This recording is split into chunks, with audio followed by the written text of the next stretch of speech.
Social media पर जैन समाज के सबसे लोकप्रिय जैन न्यूज़ चैनल महालक्ष्मी की ओर से आप सभी को रविवार अष्टमी का दिन पावन दिन हमारे 13वें तीर्थंकर विमलनाथ जी के मोक्ष कल्याणक का। जी हाँ, सुवीर कूट से मोक्ष गए थे, सिद्धालय गए थे। देख रहे हैं उस कूट की नज़र देख लीजिएगा, दर्शन कर लीजिएगा।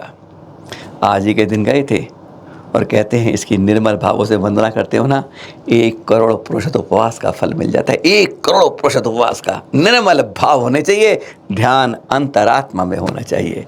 ऐसे पावन दिन आपके साथ आज वो चिंतन की बात करते हैं। शुरुआत इन्हीं चित्रों के साथ करते हैं। आज जैन तीर्थंकर प्रतिमाएं ऑनलाइन बिक रही हैं। पाषाण की, सैंडस्टोन की। ये साइट है गैलरिए कैनकोंडा, फ्रांस की साइट है, जो ऑनलाइन 26 लाख रुपए में शांतिनाथ भगवान की यह मूर्त बेच रही है। ऑफर प्राइस है। 18.5 इंच ऊंची, 16.5 इंच लंबी गजब की प्रतिमाएं परिकर के युक्त देख रहे हैं आप। ये शांतिनाथ भगवान बीच में प्रतिमा है। 9 तीर्थंकर अन्य हैं, कुछ खड़गासन में और कुछ कमल सिंहासन के ऊपर पद्मासन के अंदर। 2 जोड़े हाथी के, गज के और 1 जोड़ा सिंह का भी है। गजब की कारीगरी है। क्या यह प्रतिमा नई है? हमने कई बार कोशिश की, जवाब की, जवाब नहीं मिला। या कहीं से आई है? इसकी बनावट देखकर लगता नहीं है कि यह किसी कलाकार द्वारा भारत के बाहर बनी है। संभवतः पश्चिमी भारत से कहीं है पर पहुंचाई गई है। नई बनी हुई या कहीं से तस्करों से पहुंची है, इस बात का संपादन नहीं हो सका। पर इसके अंदर जो विवरण दिया गया है वह भी चौंकाने वाला है। उसमें बताया गया कि यह भारत के अंदर एक प्राचीन धर्म है जो 1000 ईसा पूर्व से चलता है। आज हमारे इतिहास की जगह जगह कैसी धज्जियाँ उड़ती हैं। हाँ, कहता है 24वें तीर्थंकर बुद्धा के समय से है, पर उससे पहले 23 तीर्थंकर इतिहास कितना होता है, हजारों करोड़ों वर्ष के, उसको सबको मिटा देता है। मात्र 1000 वर्ष, 2650 वर्ष पूर्व की ईसा से हुए थे हमारे महावीर स्वामी भी, उनको भी 1000 वर्ष ईसा पूर्व कह दिया जाता है।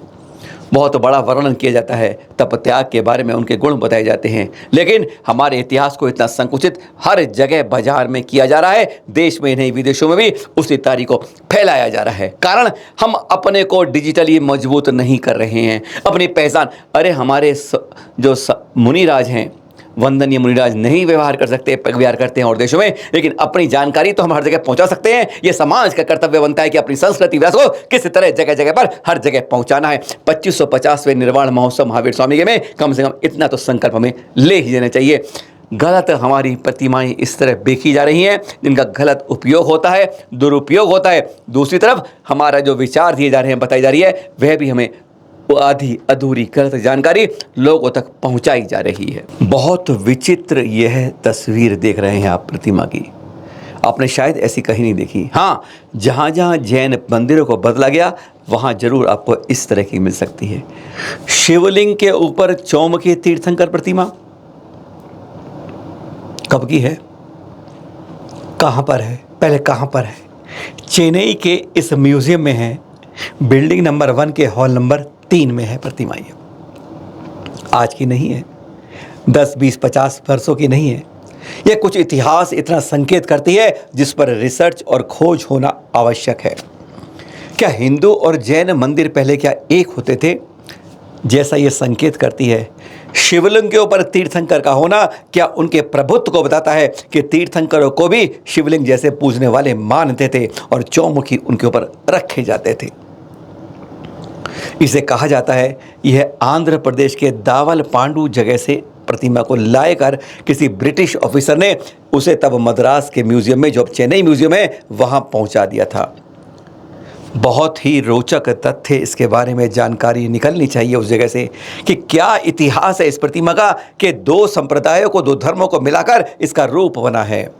छेड़छाड़ नहीं की गई है, इतना जरूर लगता है।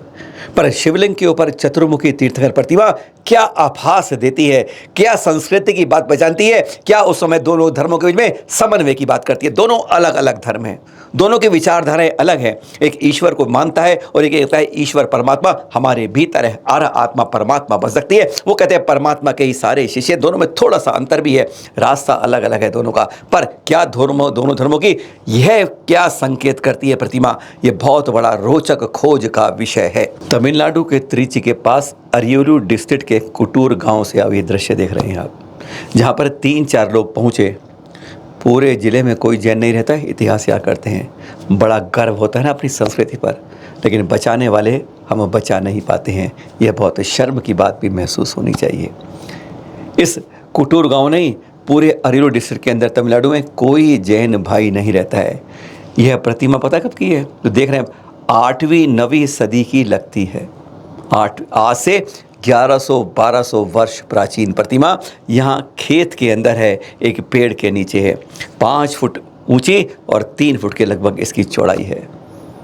ग्रे रंग की देख रहे हैं आप, ये श्याम रंग की है। अद्भुत प्रतिमा कब से यहाँ पड़ी है? क्या यहाँ पर और भी खोज होनी चाहिए? इस प्रतिमा को लेप करके और सुधार करके कम से कम इसे तो हम शुरुआत करके ले जा सकते हैं, लेकिन हमारे यहाँ से कोई जागृति नहीं होती है, कोई आवाज़ नहीं उठती है। संस्थान अपना काम करती हैं, समाज अपना करता है और प्रतिमा यहीं पर यूं ही चारों मौसम में यूं ही रहती है। अपनी संस्कृति को बचाने वाले, अपनी विरासत को संभालने का वक्त है अब भी। अगर अपने इतिहास को संजोना है तो हर संरक्षित करनी होगी अपनी प्रतिमाओं को, विरासतों को, कि पता चले कि हम पहले किसी समय कितनी मजबूत, विशाल, समृद्ध हमारी संस्कृति रही है। यह प्रतिमाएं कुछ इसी तरीके से मौन रूप से अपनी बात को कह रही हैं। विश्वास नहीं होता है आप लोगों को, क्योंकि हमारे पास एक बहुत बड़ा महामंत्र हमारे पास है, उसके महत्व को नहीं जानते।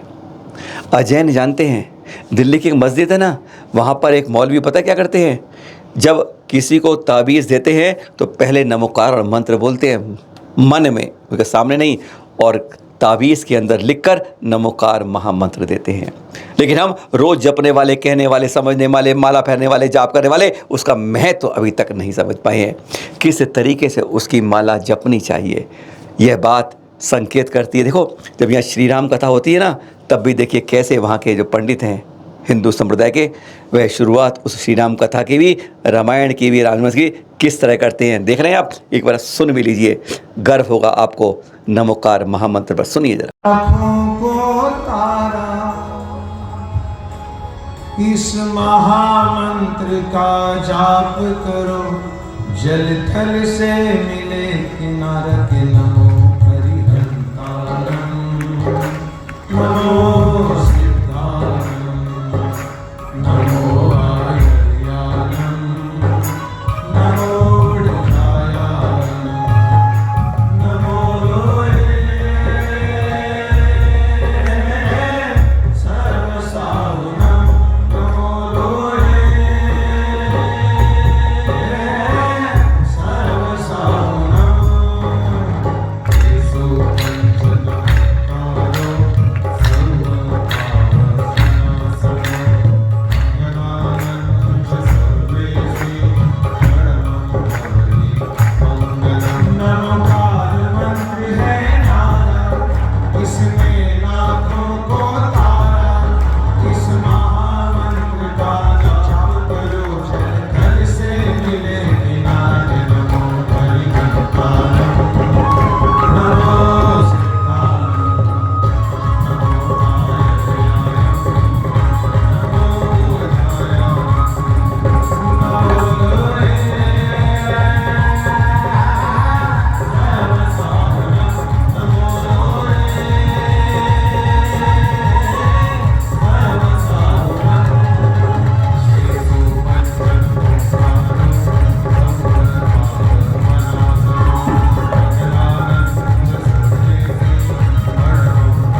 विहार करते हुए खत्तरगढ़ संप्रदाय के विराग मुनि जी कुछ दिनों से आपको दिखा रहे हैं फोटो, अलग अलग रूप में।